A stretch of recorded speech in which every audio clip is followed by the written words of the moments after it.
বাজারে হঠাৎ দেখা দিয়েছে সয়াবিন তেলের সংকট। এ নিয়ে জানাতে চট্টগ্রাম থেকে যুক্ত হচ্ছেন সহকর্মী সৈয়দ তামিম মাহমুদ। আমরা সরাসরি যুক্ত হব তার সাথে।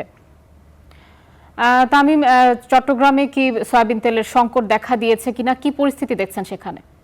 চট্টগ্রামে আমরা সকাল থেকে বেশ কিছু মার্কেটে ঘুরেছি, বাজার ঘুরেছি। সেখানে আমরা যেটা দেখেছি, তেলের বাজারে যেটি তারা বলছে, দোকানদাররা যারা বলছে, সেটি হচ্ছে যে তাদের কাছে যে মিল থেকে যে সরবরাহ করার যে তেলের ব্যবস্থা, সেই তেল কিন্তু তারা ঠিক মতো পাচ্ছেন না বা তাদের একটা অভিযোগ আছে। সেই অভিযোগের প্রেক্ষিতে কিন্তু আমরা এই দোকানগুলোতে তার একটা বাস্তব চিত্র দেখেছি যে পর্যাপ্ত পরিমাণ যে তেল থাকার কথা, সেই তেল কিন্তু তাদের কাছে নেই। তবে আমরা পাইকারি বাজারেও গিয়েছিলাম। পাইকারি বাজার যেটি বলছে, তাদের কিন্তু যেই ধরনের চাহিদা, সেই ধরনের চাহিদা পর্যাপ্ত থাকার পরেও মিল থেকে প্রতিদিনের যে চাহিদা, সেই অনুযায়ী দিচ্ছে না। সেই কারণে কিন্তু ভোজ্য তেলের বাজারে এক ধরনের সংকট সৃষ্টি হয়েছে এবং মূল্য বৃদ্ধির কিন্তু এক ধরনের পায়তারা বলছে তারা।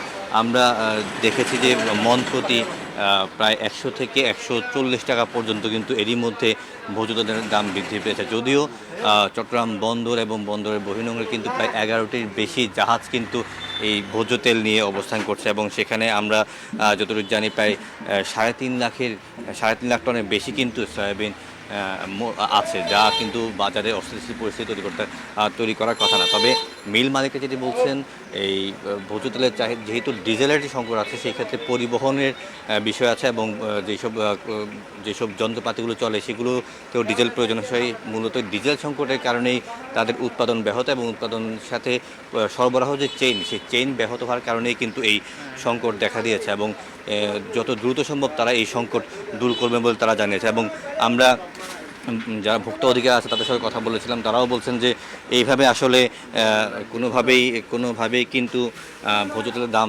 বৃদ্ধি পাওয়ার কথা না। তারা এটি বাজার মনিটরিং করবে এবং মনিটরিং আওতা এনে তারা এই ভোজ্য তেলের যেই দাম বৃদ্ধির যেই প্রবণতা, সেই প্রবণতা রোধ করবেন। এবং তারা যেটি বলছেন, এই ভোজ্য তেলের যে কৃত্রিম সংকট তৈরি করার যে চেষ্টা করা হচ্ছে, সেই চেষ্টা তারা কোনোভাবেই মানবেন না এবং যারা এই কাজটি করবেন তাদের বিরুদ্ধে আইনানুগ ব্যবস্থা গ্রহণ করা হবে।